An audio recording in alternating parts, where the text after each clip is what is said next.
So hi வந்து good morning. இன்னைக்கு வந்து உங்களை எடுக்க போகிற கேஸ் ஸ்டடிங்கிறதோட ஒரு கிளினிக்கல் கண்டிஷன் வந்து பார்த்தீங்கன்னா ஆஸ்டியோஆர்த்ரைட்டிஸ். ஸோ உங்களுக்கு எல்லாமே ஒரு பேசிக் ஐடியா இருக்குங்களா ஆஸ்டியோஆர்த்ரைட்டிஸ் பற்றி?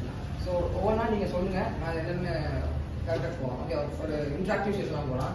ஏன்னா வந்து தேரியாக போனோம்னா கொஞ்சம் போர் அடிக்கலாம்.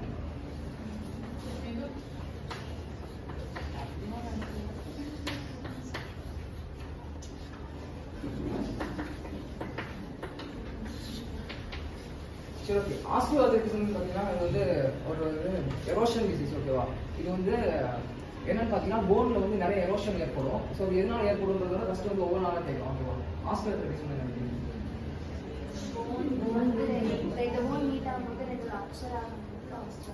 சரி, ஸோ இவங்க சொல்றது அதே தான். இது வந்து ஆஸ்டியோஆர்த்ரைட்டிஸ் எது மூலியமா வருதுன்னு பார்த்தீங்கன்னா நிறைய கிளினிக்கல் கண்டிஷன் இருக்கு. அங்கே வந்து ஹிஸ்ட்ரிஸ் இருக்கு.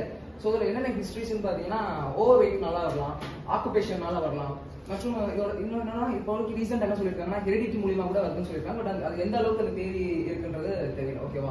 ஸோ இது ஃபர்ஸ்ட் இதுன்னு பார்த்தீங்கன்னா எரோஷன்ஸ் சொன்னாங்க. போன் வந்து ஒவ்வொன்று வந்து இன்னொரு எரோஷன் பதில் இன்னொரு வேர்டு என்ன சொல்லுவாங்க?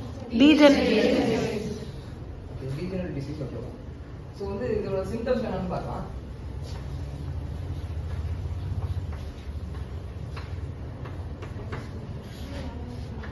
ஸோ ஃபர்ஸ்ட் பார்த்தீங்கன்னா இது வந்து பெயின் இருக்கும். ஸோ வந்து இதில் எனக்கு பார்த்தீங்கன்னா பெயின் இருக்கும். நெக்ஸ்ட் வந்து ஸ்வெல்லிங் இருக்கும். அப்புறம் டெண்டர்னஸ் இருக்கும்.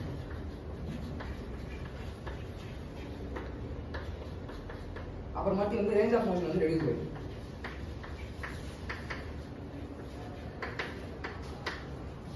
ஓகே, ஸோ இதில் வந்து என்னன்னு பார்த்தீங்கன்னா அந்த ஃபர்ஸ்ட் வந்து இந்த ஆஸ்டியோஆர்த்ரைட்டிஸ் என்னன்னு பார்த்தீங்கன்னா வந்து காமன் எல்லா இடத்துலையும் வெயிட் பேரிங் ஜாயின்ஸ்ல வந்து அதிகமாக வரும். ஸோ வெயிட் பேரிங் ஜாயின்ஸ்ல வந்து என்னன்னா மோஸ்ட்லி நம்ம வந்து எல்லாருக்கும் தெரிஞ்சு நீ தெரியும், ஹிப் தெரியும். ஓகே, இது ஆக்சுவலாக வந்து லோவர் பேக்லையும் வரும். ஸோ இதான் வந்து ஆஸ்டியோஆர்த்ரைட்டிஸ். இதில் வந்து என்னன்னு பார்த்தீங்கன்னா ஃபர்ஸ்ட் வந்து பெயின் ஆக்க வராங்க. ஓகேவா? பெயின் எப்போ அக்கோ வராதுன்னு பார்த்தீங்கன்னா ரொம்ப வந்து இனிஷியலாக நமக்கு தெரியாது. ஓகேவா? எடுத்தோடனே இதில் ஆஸ்டியோஆர்த்ரைட்டிஸ் இருக்குன்றதை நம்ம கண்டுபிடிச்சிட முடியாது. அட்லீஸ்ட் ஒரு 40 to 50% வந்து இந்த ப்ராசஸ் கம்ப்ளீட் ஆகும்போது நமக்கு வந்து ஆஸ்டியோஆர்த்ரைட்டிஸ் இருக்குன்றதே நமக்கு வந்து தெரிய வரும். ஓகேவா?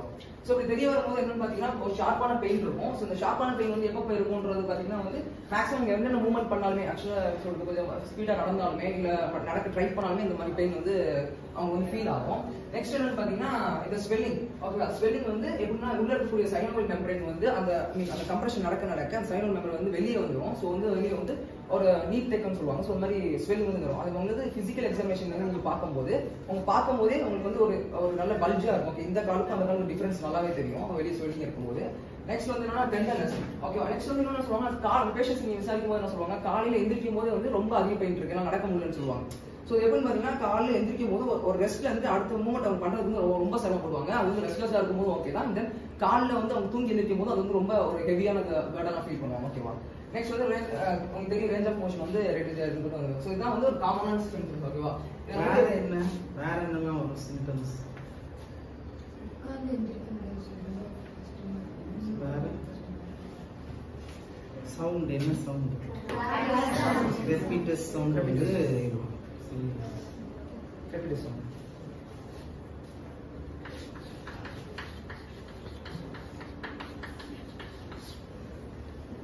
அடுத்து வந்து டயக்னோசிஸ்.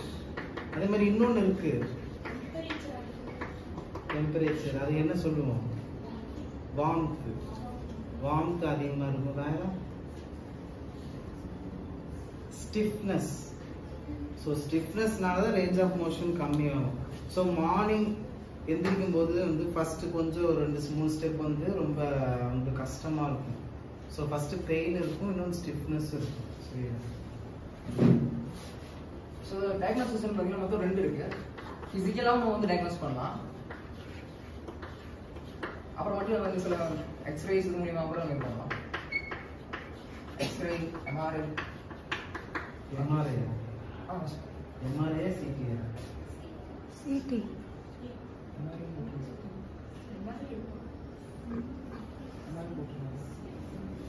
சிடி இதெல்லாம் வந்து ஒரு டயக்னோஸ் பண்ணலாம். ஸோ ஃபிசிக்கலாக டயக்னோஸ் பண்ணும்போது பார்த்தாலே தெரியும் உங்களுக்கு வந்து ஈஸியாக நமக்கு தெரியும் இன்ஃப்ளமேஷன் இருக்கும், பெயின் இருக்குன்னு சொல்லுவாங்க, தாங்கி நடப்பாங்க, மூவ்மெண்ட் ஒழுங்காக நடக்காது, பாஸ்டர் சரியா இருக்காது. ஸோ இதெல்லாம் வந்து என்னன்னு பார்த்தீங்கன்னா பிசிக்கல் எக்ஸாமினேஷன் கண்டுபிடிச்சலாம். ஸோ இதில் என்னன்னா எக்ஸ்ரே எடுக்க மூலியமா தெரியும், எம்ஆர்ஐ மூலியமா, சிடி மூலியமாவும் தெரியும். ஓகேவா?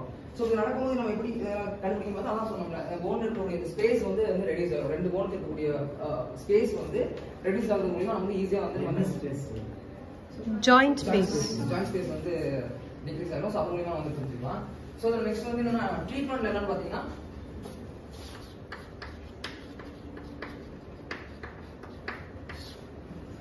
ஸோ மெடிக்கேஷன் பார்த்தீங்கன்னா வந்து கார்டிகோஸ்டெராய்ட்ஸ் கொடுக்கலாம். அது மட்டும் இல்லை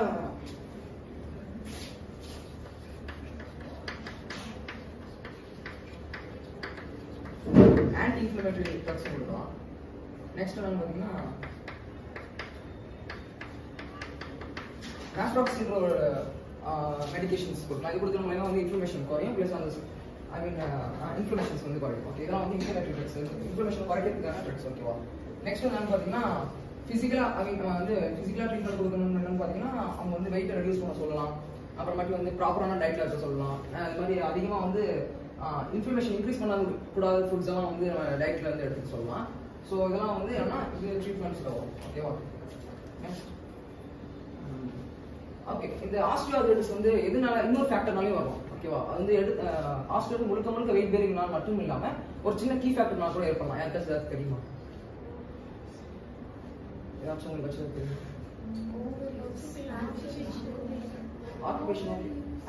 ஆக்குபேஷன், வெயிட் பேரிங், காலங்காலம் படிச்சுட்டு வந்த தவிர்த்தையும் இன்னொரு இது வரும். என்ன தெரியுமா? அது வந்து ஹெரிடிட்டி கிடையாது, மெடிகேஷன் கிடையாது. நம்ம உடம்புல ஏற்படுற சின்ன மாற்றங்கள்.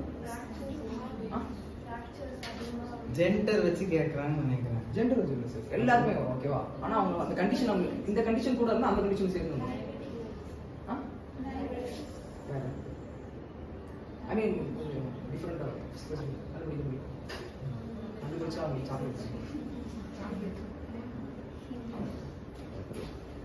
நல்லா யோசிச்சுக்காங்க. எதுவும் அது வந்து பாஸ்டர் சம்மந்தப்பட்டதாக இருக்கும்.